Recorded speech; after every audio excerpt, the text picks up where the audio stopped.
Bienvenidos todos, queridos hermanos, a la Escuela Diocesana de Oración.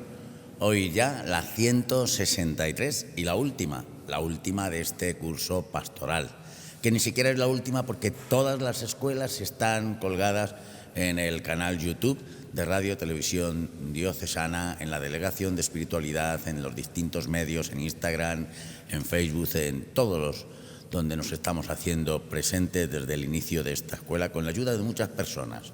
El señor arzobispo, en esta última escuela del curso, nos hablará hoy de la oración del sabio, de la oración del fiel que pide a Dios la sabiduría, sabiendo que ésta solo procede de Dios, para que sepa guiarse en su vida y guiar la vida de los demás según el corazón de Dios.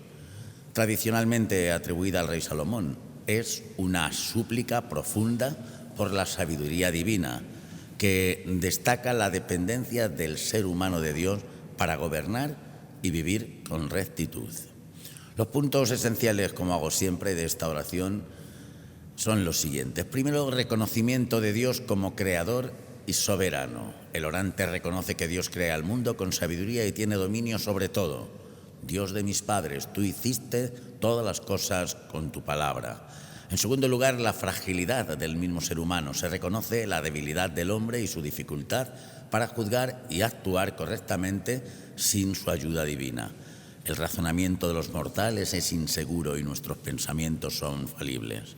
En tercer lugar, la sabiduría es un don de Dios.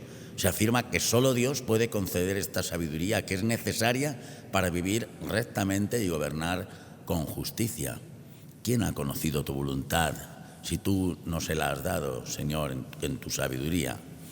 Cuarto, petición directa de sabiduría. El orante pide que Dios envíe desde el cielo su sabiduría consejera para que lo asista y lo acompañe en sus decisiones. Envía desde tu santa morada a tu sabiduría. En quinto lugar, la finalidad de la sabiduría, gobernar con justicia. La sabiduría no es pedida para beneficio personal, sino para gobernar con rectitud al pueblo de Dios. A mí, que soy tu siervo, manda que gobierne con inteligencia a tu pueblo. Sexto, humildad del sabio. Reconoce su juventud y falta de experiencia, mostrando humildad ante la tarea de liderar. Soy un hombre débil, de pocos años, incapaz de conocer el derecho y las leyes. Y finalmente, confianza en Dios. A pesar de su debilidad, el orante confía en que con la sabiduría podrá cumplir su misión. Los caminos de los hombres se enderezan con la sabiduría.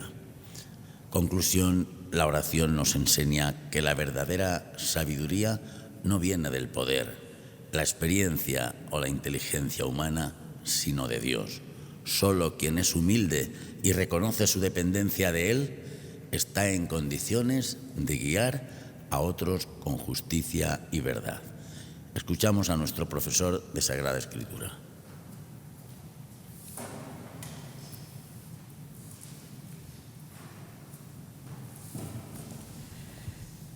En este encuentro, ya el último de este curso pastoral de la Escuela de Oración, nos detenemos en la oración del sabio que encontramos en el capítulo 9 del libro de la Sabiduría, atribuido tradicionalmente al rey Salomón, el sabio por excelencia. De hecho, en su oración, él se dirige a Dios en estos términos: Tú me has escogido por rey de tu pueblo y por juez de tus hijos e hijas. La figura del sabio es común en la literatura del antiguo Medio Oriente. Israel, inmerso en este contexto cultural, comparte ciertos rasgos con las tradiciones vecinas, pero también introduce diferencias esenciales. En las culturas del entorno, el sabio era aquel que mediante la observación del mundo y la experiencia propia y ajena, aprendía a conducirse con éxito en la vida. En cambio, para Israel, aunque valora esa sabiduría práctica, la auténtica sabiduría va mucho más allá, procede directamente de Dios. No es solo fruto del esfuerzo humano, sino que es ante todo un don divino que permite al hombre vivir conforme a su vocación más profunda. Por eso, en la oración que nos convoca hoy, el sabio declara: por perfecto que sea cualquier hombre, nada vale sin la sabiduría que viene de ti. Reconocer a Dios como fuente de la sabiduría es ya el inicio del verdadero conocimiento. Comienza a ser sabio quien teme al Señor, es decir, quien lo reconoce como Dios y le deja que sea Dios y se acepta a sí mismo como criatura. Para Israel, el fin último de la sabiduría no consiste en acumular conocimientos sobre el mundo, sino en comprender el proyecto de Dios y orientar la propia vida según ese designio. La verdadera sabiduría no consiste en saber muchas cosas, sino en saborear a Dios, en sintonizar con el corazón de Dios, en meditar y saborear su palabra, en dejarse guiar por ella como brújula segura en el camino de la vida. Por eso el sabio suplica: la sabiduría sabe lo que te agrada y lo que está de acuerdo con tus mandamientos. Envíala desde tu santo cielo para que me acompañe en mi trabajo y me enseñe lo que te agrada. El verdadero éxito de la vida humana no está en la fama ni en la prosperidad material, sino en vivir conforme al bien y la verdad, en realizar lo que es justo a los ojos de Dios. Quien conduce su vida según la sabiduría divina puede también ayudar a otros a orientarse, puede gobernar a los demás con prudencia. Por eso dice el rey Salomón en la oración: mis obras con tu sabiduría serán de tu agrado y podré gobernar a tu pueblo con justicia. Esta oración del libro de la sabiduría anticipa lo que más tarde expresará el evangelista San Juan al hablar de Jesucristo. Él es el Verbo encarnado, la sabiduría eterna que estaba junto al Padre desde siempre y que ha venido al mundo para mostrarnos el camino de la vida verdadera. Dice el sabio en esta oración de hoy: nadie puede conocer tus planes sino aquel a quien das sabiduría y sobre quien desde el cielo envías tu Santo Espíritu. Y San Juan afirmará después en su prólogo: a Dios nadie lo ha visto jamás. El Hijo unigénito que está en el seno del Padre es quien lo ha dado a conocer. Es Jesús, verdadera sabiduría, quien nos introduce en la intimidad de su Padre.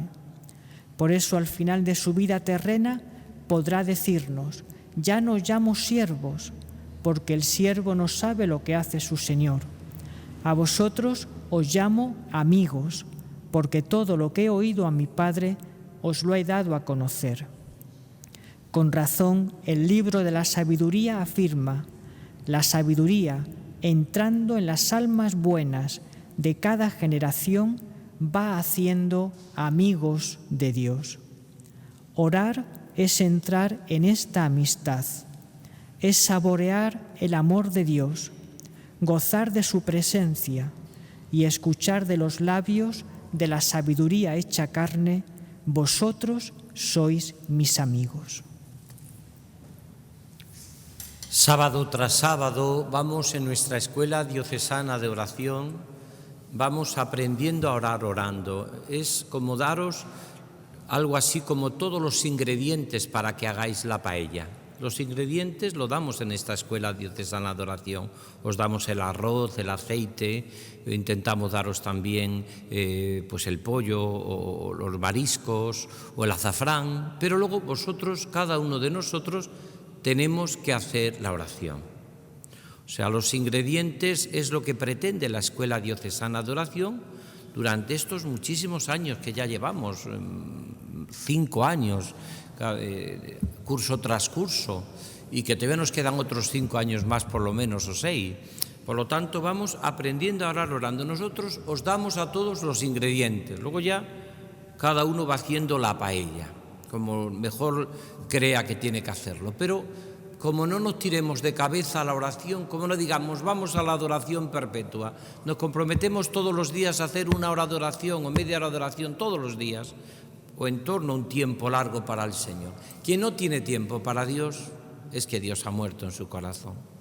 Para lo que queremos sí que tenemos tiempo, y ya lo sacaríamos, aunque sea a los que les gusta el fútbol, aunque sea cuando llegan de viaje a las 2 de la mañana, ponen aunque sea en diferido, pero ponen su partido, porque no pueden vivir sin el fútbol.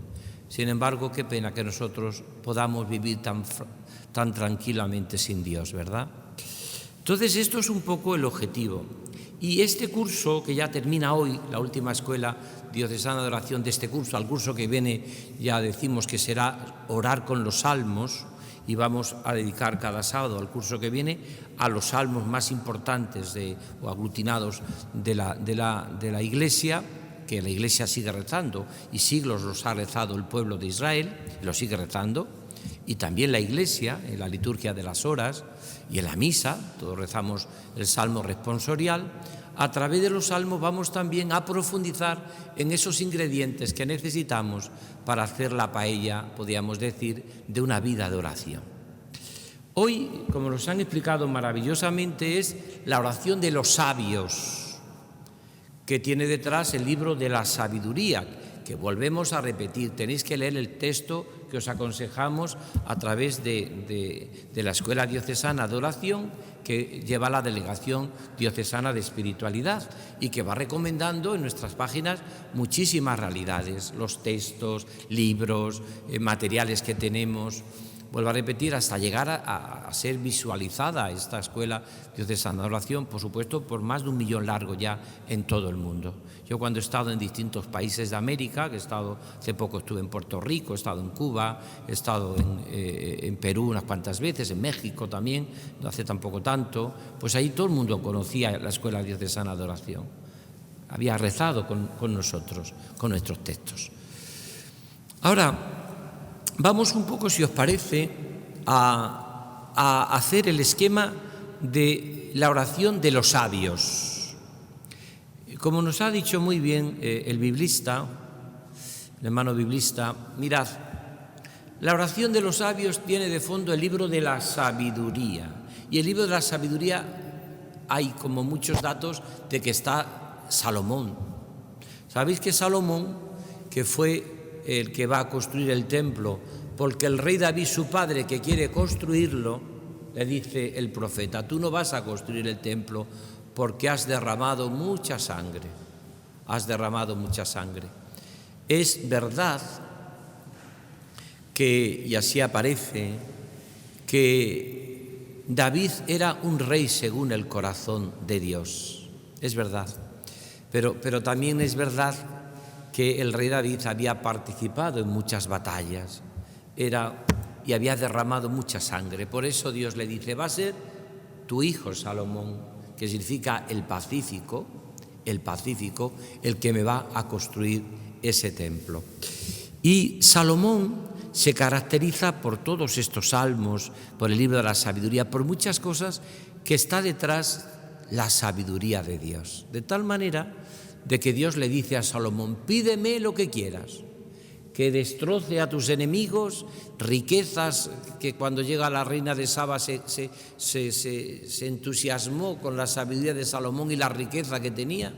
Y Salomón le va a decir el secreto, le va a pedir a Dios de toda la sabiduría. Del hombre orante que ora, le dice Salomón, no quiero riquezas, lo único que quiero es un corazón que escuche.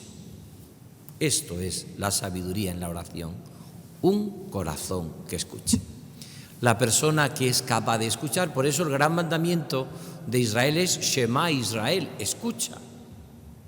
Porque nuestra vida de orantes tiene que estar determinada por la escucha de Dios, la escucha de su palabra, la escucha de la adoración eucarística, la escucha de un Dios que también nos habla en la vida, y también de la escucha del hermano. Tenemos que escuchar también a nuestros hermanos, con sus sufrimientos, con sus esperanzas, con sus dolores, con sus... todo debemos de escuchar a los hermanos. Por tanto, vamos a hacer el esquema. Oración de los sabios, último programa de este curso dedicado a orar con los grandes maestros de oración de la Biblia, concretamente del Antiguo Testamento. Nos quedarían los Salmos al curso que viene y luego nos quedarían del Nuevo Testamento los 4 evangelistas, por lo tanto teníamos para 4 años más, y después también orar con el Nuevo Testamento, San Pablo y tantos y tantos. Por tanto, tenemos para rato nuestra Escuela Diocesana de Oración. Pero vamos a hacer el esquema de hoy, orar con los sabios. La primera sería que el único sabio que hay y la fuente de la sabiduría es Dios. Esto lo han explicado muy bien. La fuente de la sabiduría es el amor de Dios. Mirad, el Salmo 8, tan conocido que cantamos en las misas, Señor Dios nuestro, qué admirable es tu nombre en toda la tierra. Cuando contemplo el cielo, obra de tus dedos, la luna y las estrellas que has creado, ¿qué es el hombre para que te acuerdes de él, el ser humano para darle poder? Mirad, este salmo tan precioso, el Salmo 8, es un salmo donde se recuerda la sabiduría de Dios. Se puede traducir, Señor Dios nuestro, qué sabio eres, qué sabiduría, eres la fuente de la sabiduría. ¿Por qué? Porque cuando uno descubre cómo está hecho el mundo, la humanidad, cada uno de nosotros, todo esto es yo lo explico muchas veces, la creación es como una gran cesta de Navidad con una tarjeta, de parte de tu Padre Dios con mucho amor. Todo lo creado. Ahora que estamos ya preparando, los que tienen la suerte de estar unos días de vacaciones, se irán al mar, a los montes, a los distintos lugares, a la naturaleza o a tantos lugares bellos como hay en el mundo, ¿no? Uno se queda admirado. Señor Dios nuestro, qué admirable es tu nombre en toda la tierra. ¿Quién ha creado todo esto? Cuando se convierte Chesterton, desde su experiencia calvinista y se hace católico, se pide vivir en plenitud en el catolicismo, él dice, cuando yo iba antes a la playa, cuando yo no era tan creyente o no creía prácticamente, o creía muy poco, dice Chesterton, yo veía esos atardeceres en el mar, ese sol que se va como hundiendo en el mar, ese atardecer. Dice, yo tenía en mi corazón una impresión de decir, tengo que agradecer a Dios a esto, tanta belleza. ¿Quién ha hecho todo esto? Y dice que él cuenta con mucha gracia porque tiene mucho sentido del humor Chesterton, probablemente uno de los intelectuales más importantes de los últimos siglos, ¿no?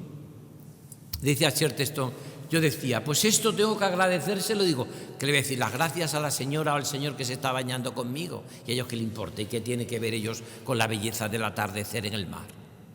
Dice, cuando descubrí y viví a Dios, a Jesucristo, la plenitud de la Iglesia Católica, dice entonces, cantaba, Señor Dios nuestro, qué admirable es tu nombre en toda la tierra. Y cuánto se me quitó de mí, la losa se me quitó de decir, ya sé a quién tengo que agradecer toda la belleza. Ya sé dónde está la sabiduría, en Dios. Y voy a dar gracias a Dios por todo lo creado. Y decía que se sentía ya cuando iba a la playa y veía esos atardeceres en el mar o esa belleza. Decía, ya sé a quién tengo que agradecer. Señor Dios nuestro, qué admirable es tu nombre en toda la tierra, ¿no? Por tanto, ¿cuál sería la actitud del sabio, el hombre orante, sabio en la Biblia? El que descubre que la fuente de esa sabiduría está en el corazón de Dios. Esa sería la primera actitud del sabio. Esto lo ve Salomón, que pide a Dios un corazón que escuche. Y eso es lo que va teniendo el orante. La persona que en su vida ora y que tiene una vida profunda de oración, lo que se hace es un corazón que escucha. Un corazón que escucha. Vive ese mandamiento del Shema Israel, escucha Israel. Y una persona que escucha a Dios y a los hermanos es una persona que tiene la sabiduría y bebe de esa sabiduría. La sabiduría es cómo Dios, cuando estudiamos Trinidad en los tratados del seminario, yo me acuerdo que a mí nos la dio en el seminario en mi época el padre Peña María, que era un jesuita, que explicaba maravillosamente la Trinidad, y él decía que el Verbo, que luego encarnado será Jesucristo, el Verbo es la sabiduría que está en el seno del Padre. Es esa sabiduría de Dios. El sabio es Jesucristo, es el que tiene esa sabiduría. Y el Verbo se hizo carne y el Verbo se encarnó, la sabiduría vino a habitar entre nosotros, ¿no? Por eso decía también San Juan de la Cruz, que es clave para todos los orantes, la palabra fue pronunciada en el silencio y en el silencio tiene que ser escuchada. Mirad, si sois hombres y mujeres de silencio en el interior, de corazón que escucha, de mirar al corazón abierto del Señor como fuente de la sabiduría, encontraréis en vuestra vida lo que significa el sabio. Este libro tan precioso de la sabiduría, que nos puede parecer a nosotros que dice unas auténticas perugulladas, pero que cuánto sentido común desde la fe tienen, que a veces, como nos decía algún profesor nuestro, a veces el sentido común es el menos común que tiene la gente de los sentidos, porque cuando uno contempla hoy el mundo con tan poco sentido común, con tan poca realidad, con tan poco, dicen, pues qué sabiduría tiene hoy el mundo, que no sabe distinguir nada en esta vida, ¿no? Segundo, el sabio en la Biblia, lo han explicado muy bien, casi yo repito, pero aplicado a la oración, es el que ha saboreado a Dios. Mirad, el sabio en la Biblia no es el que ha estudiado en la Universidad de Jerusalén o en la Gregoriana o ha hecho estudios en Lovaina, que como decía un amigo mío, por Lovaina que era, ¿no? No es eso. En la Biblia, el sabio no es el intelectual, no es el que tiene muchos doctorados. Probablemente la sabiduría la tiene aquella viejecita que echó lo que tenía en la moneda del templo. O sabiduría tenía o tienen aquellos hombres y mujeres que se acercan a Jesús buscando al amor de los amores. O la sabiduría, según el libro, es el que ha saboreado a Dios. ¿Sabéis cuál es el salmo de los sabios? El salmo de la sabiduría, que al año que viene lo veremos y meditaremos. Gustad y ved, qué bueno es el Señor. Dichoso el que se acoge a Él. Este es el sabio en la Biblia. Si la sabiduría brota de Dios, de su corazón, y que es un corazón que escucha, el sabio en la Biblia es el hombre que ha saboreado a Dios, que ha gustado a Dios, no que tiene muchos conocimientos de Dios. Y de hecho, hay una frase en los ejercicios espirituales ignacianos que es una regla de oro para todos los que hacen ejercicios, que dice así: no el mucho saber harta y satisface el alma, sino el gustar de las cosas de Dios, gustar y regustar las cosas de Dios. Ese es el sabio en la Biblia. No es el que tiene muchos conocimientos, el que sabe muchos tratados, el que tiene, ¿qué va? Es el que ha gustado y saboreado a Dios. Gustad y ved, qué bueno es el Señor. Dichoso el que se acoge a Él. Por eso, pues, ¿qué sabiduría tenía? Cuando yo hice la visita pastoral, por ejemplo, lo recuerdo muchas veces, a las Urdes, por ejemplo, que le hice 2 veces cuando estaba de obispo en Coria Cáceres, ¿no? Una gente magnífica como la que estaba allí y que eran todos en aquella zona fantásticos, ¿no? La gente mejor del mundo, ¿no? Sin lugar a dudas. Yo me acuerdo que me decía una vez una señora: don Francisco, yo he perdido a 2 hijos, se me han muerto 2 hijos jóvenes. Y me dice: pero ¿sabe usted lo que le digo a Dios? Que todo lo que Dios ha permitido, ha querido en mi vida, que Dios no me dé más todavía de lo que puedo sufrir, porque todavía podemos sufrir más, porque más ha sufrido Él. No me digáis a mí que esta señora no tenía la sabiduría de Dios y la sabiduría de los santos. Vamos, era más sabio que todos los teólogos juntos, ¿no?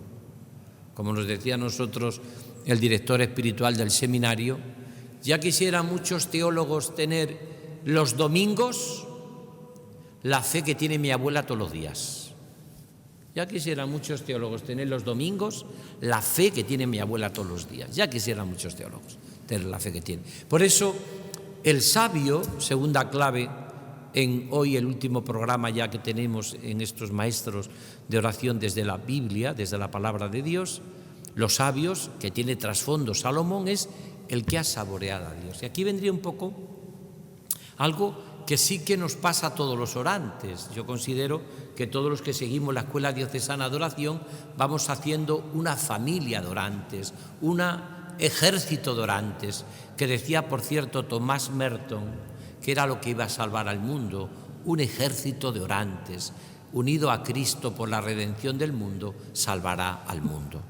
Un ejército de orantes, ¿no? Bueno, pues uno dice, realmente, nosotros que tratamos de vivir esta vida de oración, la pregunta que yo hago a todos los que seguimos sábado tras sábado, que somos miles de personas en todo el mundo, la oración me va haciendo sabio, saborear a Dios, gustad, porque no el mucho saber arte satisface el alma, sino el gustar de las cosas de Dios. Y cuando una persona está delante de Jesús en la Eucaristía, que es la sabiduría del Padre, y cuando una persona vive con gozo y alegría el estar con el Señor, pues decimos, Señor, qué maravilla estar contigo. Gustad y ved qué bueno es el Señor. Cuando uno saborea el amor de Dios, es lo que le da la paz, la felicidad, no el saber nuevas ideas. Bien, si las sabes, estupendo. Pero sobre todo, lo maravilloso del amor de Dios es esto. Es gustad y ved qué bueno es el Señor. Y cuando uno va descubriendo en la oración muchas cosas, ¿no? Que a veces es curioso, porque cuando uno es un hombre orante y se va haciendo profundo en la oración, descubre cosas que son perugulladas. Yo cuando doy ejercicios espirituales, el mes ignaciano, que lo suelo dar todos los meses de agosto, y luego cuando tienes al final una experiencia, una rueda de experiencias, las cosas que dice uno, pero esto tú lo has descubierto ahora. Esto como... Mira, he descubierto en estos ejercicios, en este retiro, que Dios me quiere mucho. Bueno, pues chicos, pues eso.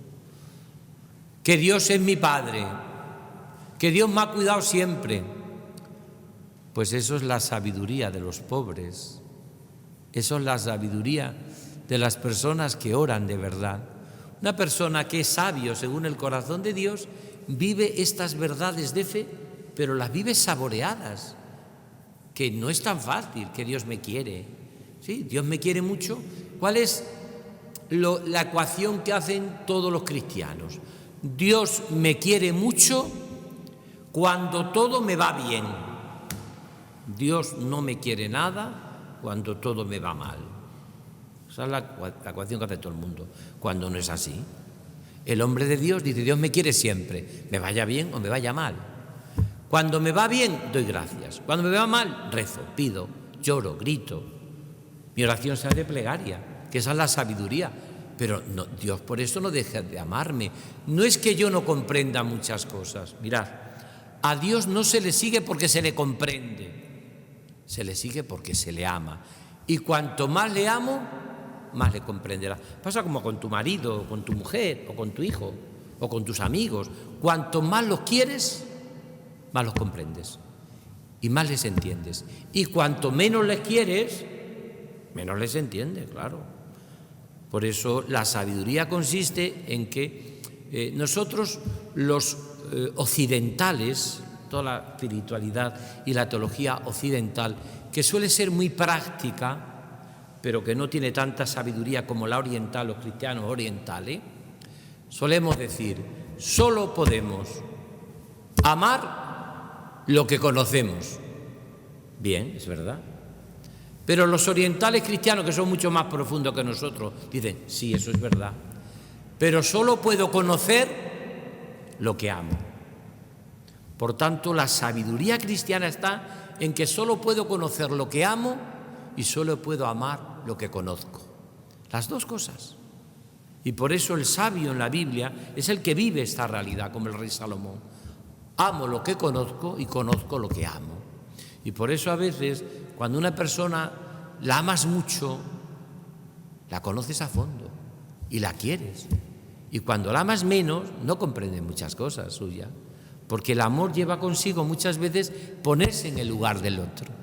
Esa es la caridad y ese es el amor, que casi nunca nos ponemos. Nos gusta mucho que la gente nos ponga en nuestro lugar, pero nosotros no nos ponemos en el lugar de nadie, ¿no?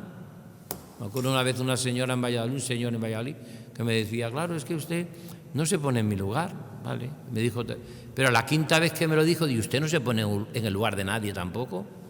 Me da a mí la impresión que usted quiere que todo el mundo se ponga en su lugar, pero usted no se pone en el lugar de nadie, ni siquiera en mi lugar. Ah, claro. Somos muy dados todos a decir eso, pero nadie se pone a veces en el lugar de las otras personas. Eso no es la sabiduría. La sabiduría consiste en esto que nosotros estamos viendo. Por eso, primero hemos visto, que es muy sencillo, la sabiduría brota en el corazón de Dios. Dios es el sabio. La sabiduría es siempre, la fuente de esa sabiduría es el amor de Dios. Dios es amor, Dios es sabio. Y la fuente de esa sabiduría es el corazón del Señor. El sabio en la Biblia es el que ha gustado y saboreado a Dios. Lo ha dicho también muy bien el biblista. Gustad y ved qué bueno es el Señor. No es el que tiene muchos conocimientos. Aunque es verdad que, y no olvidéis, y yo lo he recomendado miles de veces a todos los orantes, tened siempre buenos libros de meditación. No que a la capilla vayáis a orar, por ejemplo, con una vida de santo. Yo no lo aconsejaría, porque una vida de santo, para que te ayuden 2 o 3 cosas a meditar, hay páginas y páginas que son cuestiones históricas o anecdóticas. Bien, eso en algún momento, pero más bien ese libro, la lectura espiritual de una vida de santo, se puede leer por la noche, antes de acostarte, pero para los ejercicios, para cuando vas a la oración, llévate un libro de meditación, sabiendo que el mejor libro de meditación, dice Teresita de Lisieux, que es la Biblia, que es el Evangelio. Pero si alguna vez hay libros que te ayudan, porque hay libros de oración, Santa Teresa de Jesús, con mucha humildad, va a decir que ella nunca fue a orar durante 17 años si no tenía a su lado un libro de meditaciones. Eso decía Santa Teresa de Jesús. Y de hecho ella se convierte meditando el tercer abecedario espiritual de Osuna, que era un libro de meditaciones. Por eso yo no aconsejo a nadie que vaya a la oración personal si no tiene algún libro de meditación. Pero libro de meditación, vuelvo a repetir, no un libro que cada 20 páginas tiene una idea de oración, porque eso lo que te hace es entretenerte, pero no orar. Hay muchos libros muy buenos de meditaciones. Hablamos del Kempis, de la Imitación de Cristo, pero hay muchísimos libros de meditaciones. Hay autores actuales que escriben muy bien sobre meditaciones, ¿no? Yo siempre cité, cuando yo empezaba la oración, a Carlo Carretto, Más allá de las cosas, Cartas en el desierto, Mañana será mejor, y otros muchos libros, del Padre Larrañaga, tantísimos libros de oración. Yo tengo escrito más de 100 libros de meditaciones, como comprenderéis, no voy a hacer propaganda de mis libros, pero hay muchísimos libros de oración que podamos y que nos puede ayudar a la oración. Y la tercera y última clave de los sabios en la Biblia es que la sabiduría luego se vive en la vida, que ha sido un poco todo el objetivo de nuestra Escuela Diocesana de Oración este año y todos los años, ¿no? Orar para vivir. Por eso yo decía que la oración te hace sabio en la vida. Esas madres, esos padres de familia, ese sacerdote que tiene una sabiduría. Yo me acuerdo de un libro que leí sobre el director espiritual del seminario de Nueva York, hace años, ¿no? Nunca me olvidaré que él decía que iba mucho a un monasterio allí de Estados Unidos, donde siempre había un monje de pelo blanco mayor que transmitía paz, ¿no? Esas personas a veces mayores que te encuentras en los monasterios o en las casas o en las familias, gente que transmite paz, que transmite sabiduría, que cualquier cosa que le preguntas con sencillez sabe responderte desde el amor de Dios, ¿no? Y decía que se atrevió a preguntarle a este monje de pelo cano, ¿dónde brota la sabiduría que usted tiene? ¿Dónde brota su sabiduría? ¿Dónde brota? Y que le dijo, mi sabiduría brota de que yo nunca me acuesto sin reclinar mi cabeza sobre el corazón de Cristo. Y allí dejo todas mis preocupaciones, escuchando lo que dice Jesús. Venid a mí, todos los que estáis cansados y agobiados, y yo os aliviaré. Y aprended de mí que soy manso y humilde de corazón, y encontraréis vuestro descanso, porque mi yugo es llevadero y mi carga ligera. Esta es la sabiduría en el fondo, y es la sabiduría de Salomón. Y es la sabiduría, porque Salomón también, que era un hombre muy pecador, como le pasaba al rey David, y que se entregó muchas veces a sus mujeres, que eran paganas, muchas de ellas, y que le llevaban a otros dioses. Por lo tanto, no era un hombre tampoco modélico, ni Salomón, ni el rey David, ni nada, porque todos somos pecadores. Decíamos que las dos pilares de la santidad y de la madurez cristiana está en vivir en el agradecimiento y en la contrición, o en la humildad. Quien se presente delante de Dios como justo, eso es fariseísmo puro y duro. Los que van a la oración a contarle a Dios lo bueno que son ellos y lo malo que son los demás, ya les digo yo que esa la oración no la escucha Dios ni en la coronilla, vamos, porque eso es fariseísmo puro y duro. Tú tendrás que orar desde tu realidad de que agradeces a Dios, pero que le has fallado más a Dios como todos. Le has fallado, como dicen en mi pueblo, más que una escopeta de feria, vamos. Le has fallado a Dios, como le hemos fallado a todo, ¿no? Uno solo puede acudir a Dios desde el agradecimiento, que es el sabio, y desde la contrición de quien reconoce su pecado. Pues yo reconozco mi culpa, tengo siempre presente mi pecado. Dice un salmo, el Salmo 50 del rey David. Pues yo reconozco mi culpa, tengo siempre presente mi pecado. Contra ti solo pequé. Por eso la humildad es siempre la sabiduría de los pobres. Mirad, hay un libro que yo lo tengo de cabecera y que lo leo, yo creo que lo he leído 10 veces. Es un libro pequeño, lo habréis meditado muchas veces, Sabiduría de un pobre, de Leclerc. Aparte de ser un libro de una profundidad, está escrito con una gran belleza. Fue premio de literatura francesa. Sabiduría de un pobre, de Leclerc. Un libro precioso, está publicado en cualquier editorial. Y ahí aparece un poco lo que en el fondo es un resumen a través de San Francisco de Asís, que ese es el pobre, sabiduría de un pobre. Y ahí en este libro, Sabiduría de un pobre, se encuentran todas las máximas que vive Francisco, el fundador de los franciscanos, la orden franciscana, San Francisco de Asís, que el Papa Francisco decía, se puso su nombre pensando en él. Él hace de la tau, está pues una de los símbolos de su reforma. Y Francisco de Asís, cuando va a terminar su vida, él descubre que lo que había fundado de alguna manera estaba en crisis. Los franciscanos tenía ya más de 10.000 seguidores en todo el mundo, pero él veía que aquello que él quería de simplicidad, de sencillez, y entonces viene la gran crisis de Francisco de Asís, que se narra precisamente en este libro, Sabiduría de un pobre, y que puede ser un libro precioso para este verano, los que tengáis que estar ahí, volverlo a leer y requerirlo, porque es cómo afrontar desde la vida los grandes sufrimientos, los grandes momentos de crisis en nuestra vida, sabiendo que crisis significa crecimiento y que un niño para que crezca tiene que entrar en crisis.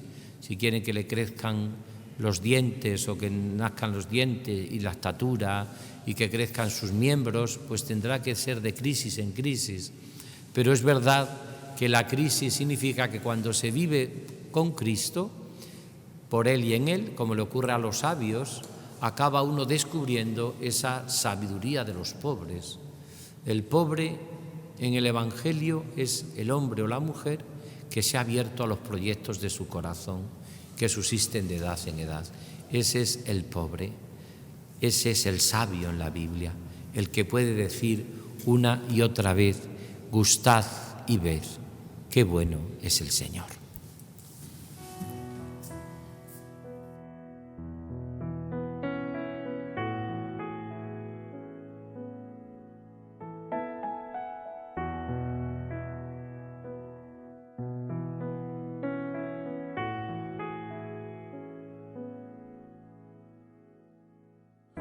Jesús, a tu corazón confío mi necesidad.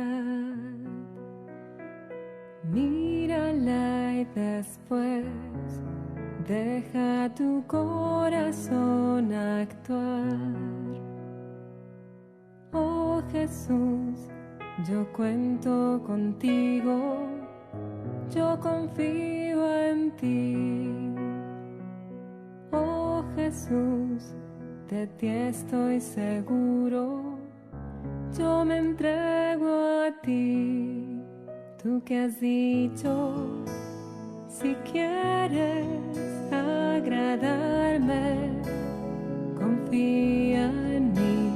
Si quieres agradarme más, confía más, inmensamente más. Confía más, inmensamente más. Confía. Las almas que confían en ti serán recompensadas por ti. Sagrado corazón de Jesús, yo confío en ti. Las almas que confían en ti serán recompensadas por ti. Sagrado corazón de Jesús, yo confío en ti. No habrá confusión que dure por siempre. Yo sé en quién he creído y mi esperanza no será defraudada, pues tú has dicho, si quieres agradarme, confía en mí. Si quieres agradarme más, confía más, inmensamente más. Confía más, inmensamente más. Confía. Las almas que confían en ti serán recompensadas por ti. Sagrado corazón de Jesús, yo confío en ti.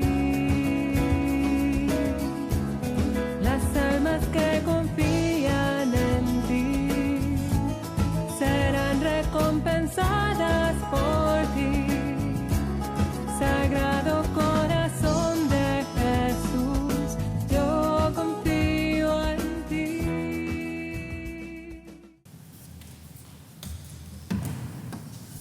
Y en esta última escuela de oración de este curso, el último testigo es Jesús Muñoz Fermosel, casado, padre de una hija, perteneciente a la parroquia de Santa Teresa en Toledo, técnico de sonido, trabajador en Radio Santa María de Toledo. Digo, es el último testigo, pero es el primero, porque es el primero que llega aquí cada día a ayudarnos para la grabación que luego a través de televisión vemos todos, con puntualidad, cada escuela preparando para el señor arzobispo, preparando el sonido y ofreciéndonos su cercanía y sencillez. Escuchamos su testimonio y don Francisco despide ya la escuela de oración.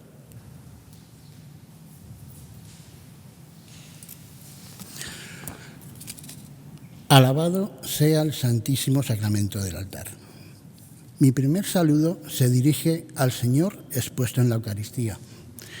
También saludo al señor arzobispo don Francisco Cerro, así como a los adoradores que están velando en este turno.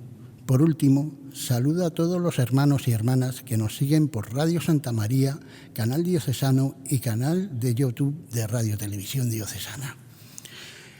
Nací el 10 de julio de 1968 en una familia católica. Fui bautizado 3 días después. Desde muy pequeño, mi madre me llevó a misa diaria a la parroquia del Buen Pastor. Allí comencé a ser monaguillo con don Demetrio. Entonces era coadjutor, actualmente obispo emérito de Córdoba. Con él recibí mi primera comunión.